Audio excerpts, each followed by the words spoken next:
Hey everyone, Haunted Propane here, coming at you today to talk about Multiversus shutting down. None of this is going to be scripted, and I originally wasn't going to say anything on it, because I've already said my piece with the Shields video, and my retirement video, and the comment section of the likes of B Plus Effort, Uncle Spamuel, Zaw, all of them, and I was just going to leave it alone, but last night I was just going back and watching all of my old Multiversus videos, and it just kind of hit me. It was kind of like whenever a family member would pass away and you just kind of don't know how to feel about it at first. You're really confused, but then it just hits you all at once and all those emotions start to flow in, and it just, man, it hit me hard, dude. Like, just the realization that this game is going completely off of the store. Like, not even like you can just re-download it if you wanted to and play it. Like, it is completely a local save file after May. You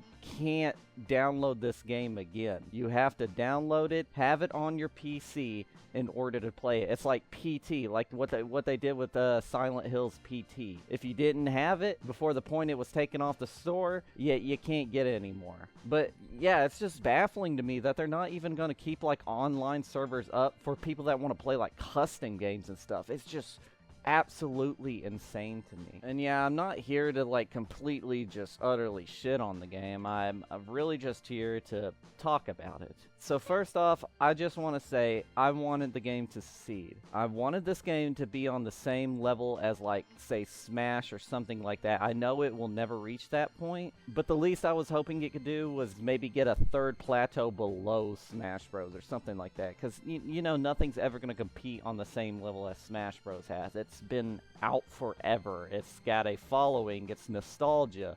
It's everyone's favorite Nintendo video game characters coming together to brawl. It's never going to be topped. But with that said, that's one of the main reasons I was hoping this game would succeed into the near future, because I was a PlayStation kid growing up. Anytime I played like a Nintendo game, I would borrow my friend's GameCube. We would exchange systems for like a week at a time, and we would like play each other's games on it. That's like one of the only times I would have experienced a Nintendo game. So to me, Smash Bros. Holds a little place in my heart, but not as grand as something like Multiversus would have been, because Multiversus has Cartoon Network, it has all the DC heroes, it's got freaking Shaggy, Looney Tunes characters, man. It's like the roster is limitless for Multiversus, but it only seemed like what I think maybe 8. Maybe not even that new characters since its re-release, and it's just sad to see it go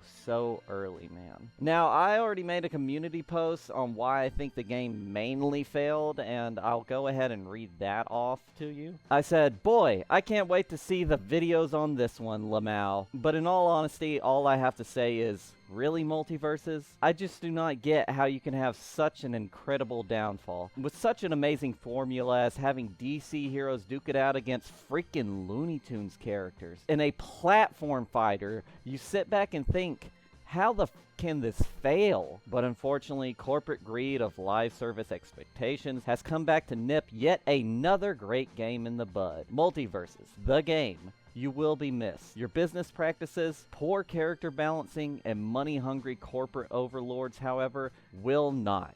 Warner Bros., you have scammed everyone for the last time. And with that, I say farewell." Now, a lot of people will blame it on like the character choices and everything like that for the game's downfall, but honestly, like I said in my community post, I mainly think it was corporate greed that got the better of this game. You see so many live service games failing today, and I think that's mainly because the businessmen of the practice usually see how well Fortnite's doing, and yes, I'm going to blame Fortnite. I will wholeheartedly blame Fortnite. They see how well that game is doing and how much money it can generate, and then they literally try to copy it from scratch when they don't understand that that was a 1 in a million phenomenon that happened with that game. It just really all comes down to money. I myself didn't have to worry about unlocking characters because I unlocked nearly everyone in the beta. I only had like 2 or 3 characters I was missing whenever I came into the re-release, and I had enough fighter currency to purchase all of them, which I did. So I couldn't share the sympathy of having to grind to get every character I wanted in this game, but from what I heard, it was an absolute hellish nightmare.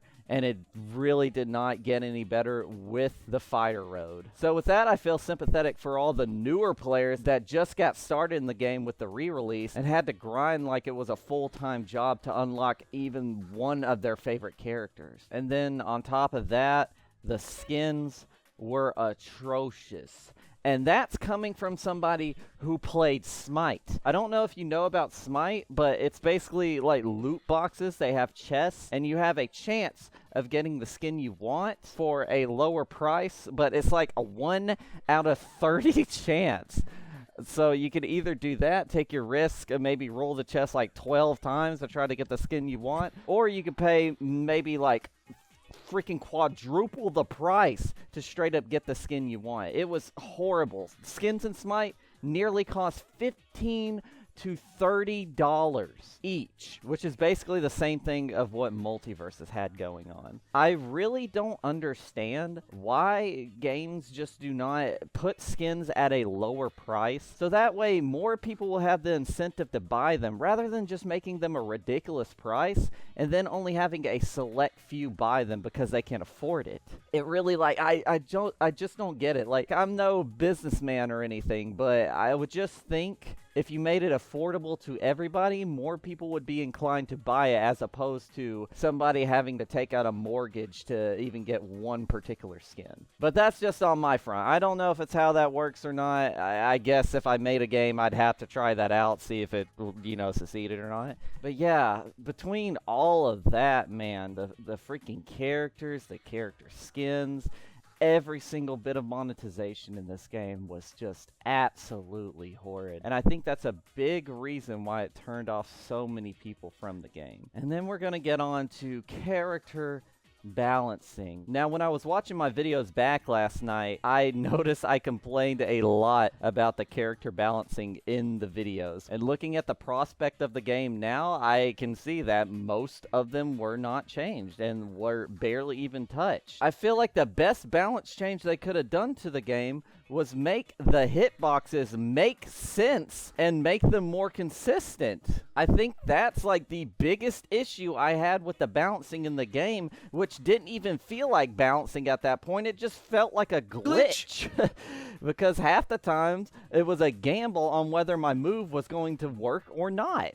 And then just the janky hitting from behind and everything like that. Jason still having a machete as a hitbox. Oh man, it's like this game has some of the worst frame data I have ever seen in my freaking life, dude. And it just hurts to know that they were making all these changes to the game, adding new mechanics, adding new systems and gameplay features that realistically nobody wanted. And you can just see in hindsight how much of an utter snowball effect that had on the game. It just kept driving more and more people away, myself included. It just felt like I was Billy Madison and had to go through a new grade and subject that I knew nothing about each week in this game with no payoff whatsoever, because they were going to change it in the next anyways. It's just like, I don't know, man. I really don't know where their thought process was with doing all those. If anything, they should have took that year break to implement all those mechanics. Like I said, I wouldn't have had a problem with Shield if they re-released the game with them and I had the time to learn them. But no, you're gonna sit there and introduce them in like what, mid-season 3 patch? It's like, no, I don't want to relearn the game again. Please just let me enjoy it. But yeah, the balancing, I just feel like if they really worked on the game's hitboxes, it would have been so much better, man. But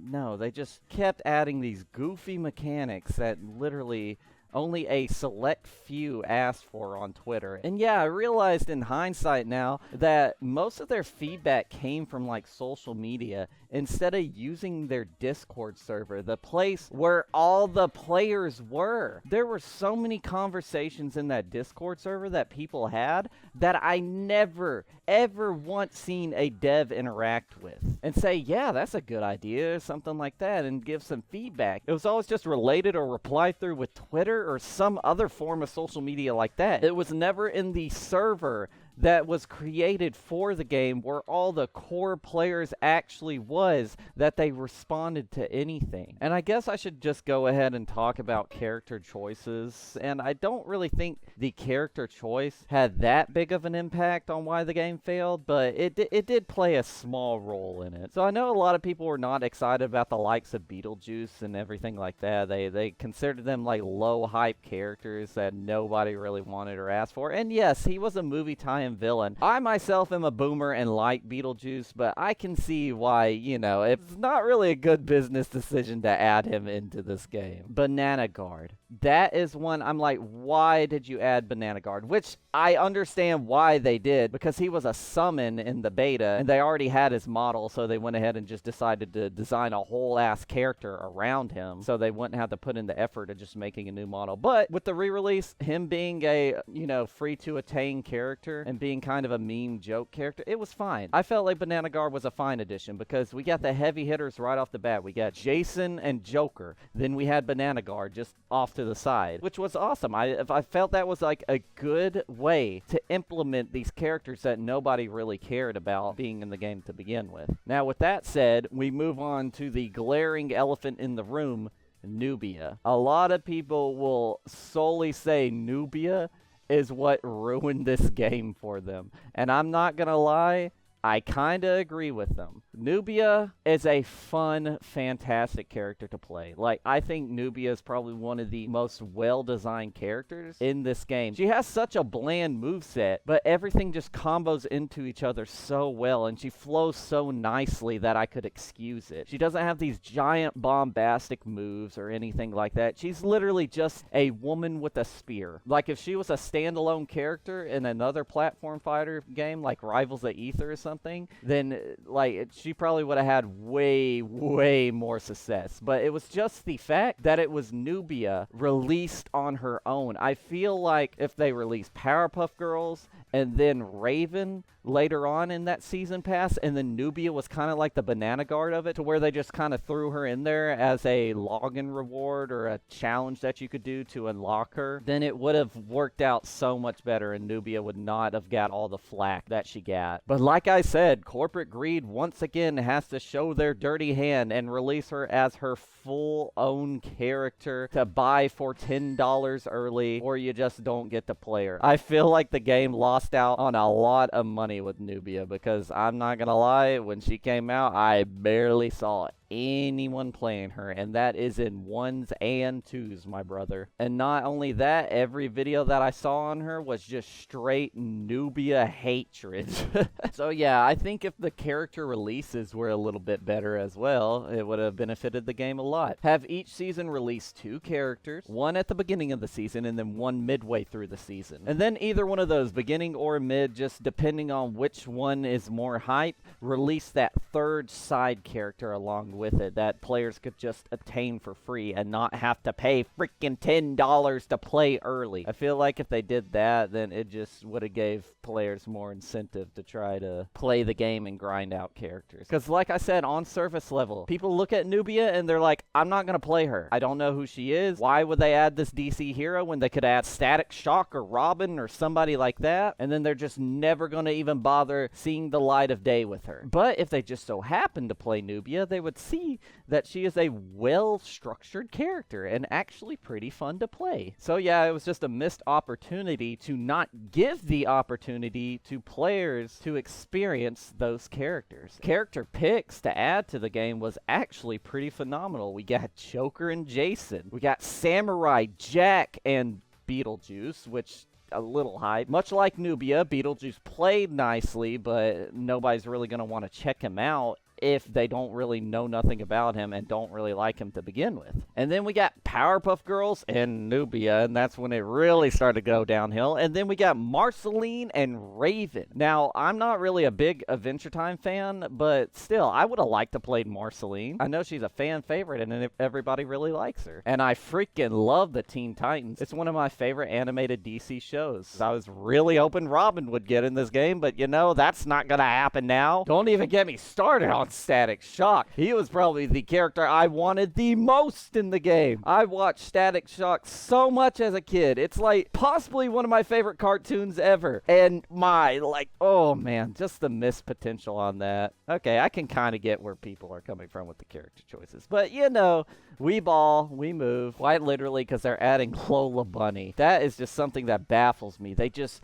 added like freaking 3 Coomer characters back to back. They're like, oh god, hurry up, add another Coomer character to keep them distracted while we completely and utterly change the mechanics of the game for the freaking 12th time this season. Oh my god, man. Like, I'm starting to get on a rant mood now, so I think it's as good as any place right here to wrap it up before I start getting in my feelings and everything, crying in the shower and whatnot. But yeah, it's just unfortunate. I had so many videos recorded from way back in season 1 that will just probably never see the light of day again. I don't even know if I could upload those to my archives channel in good faith now. Like I said, it's just the fact that they're completely taking the game off the store. So the Velma video, the Rhine Dog video, the multiple Stripe videos, the revisit the Agent Smith video for like the 5th time because I'm a masochist, and even the Nubia video I recorded just will... I don't know. I don't know where they're gonna go, man. I have over 100 gigabytes of recorded footage on this game, and man, it's just sad. Like, I just don't know what's gonna happen to it, because it's just sad to go back and look at a game that you love so much and had such high expectations for and just wanted to succeed. It's just sad to try to go back and even just upload raw, unedited, like, videos on it whenever you just know that it's not there anymore. It's really saddening, man. I just wanted this game to be something grand, man. I just wanted it to succeed. I wanted it to see it go places in the future. I really just hate that I get so much hate. I defended this game like crazy. Had such faith in it, man, and it just let me down so hard. And yes, I'm tearing up talking about this. I know it's corny, but Jesus, man, I don't think y'all understand how passionate I was about this game. All that complaining and stuff in my videos that I did, that came from a place of heart. That wasn't hatred. That was love, man. I wanted things to get better. I don't think people understand that. But yeah, the most I can hope for with this game is just that some developer picks it up. Maybe even Player First Games, honestly. Like, if Player First Games goes independent, somehow breaks away from Warner Bros. Shackles that they have on them. Because Player First, y'all aren't that bad. Like, I get it, man. I get that y'all were under the boot of this major company and had to oblige by their commands. I get it, man. Like, y'all put in some good work. I'm not gonna lie. Y'all were amazing at what y'all did. But, dear Lord, dude. I just hope someone, some indie company, something can pick up this game. Maybe even if it just is given to the players to, like, give them all of its source engine for them to fool around with. Do something like that, maybe, to where they can mod their own characters into the game. Give me back the Cell mod for LeBron James. That was the funniest thing ever. I want that back. But yeah, like I said, at this point, all we can do is just hope, man. Hope for the future, and keep good faith and something will happen. But with all that said, I bid you all a farewell. I am so happy and glad that a lot of you found my channel because of Multiversus, but quite literally, I have to move on. I don't have a choice now, dude. I may release that Raven video that I was talking about, or release the Morty video, and I might release the Raven one. We'll just have to see if I can do it before May, you know, because the game's not going to be here anymore. But we'll see. We'll see, guys. And I hope y'all enjoy whatever content I release. I love interacting with y'all in the comments, and that's really all I wish for in my videos, that if I can just, like, make you smile at least once. I know it's corny, but that's the main reason I keep this stuff up, man. I just want to be an entertainer for y'all. That's what I want out of YouTube. I want to bring y'all joy. I want to bring y'all laughs. I want to bring something to you. I want to give back to the people, basically. But yeah, I don't even know what the fuck I'm saying anymore. I'm going to go ahead and go. I love you all, and I hope to see y'all on the next video. Peace.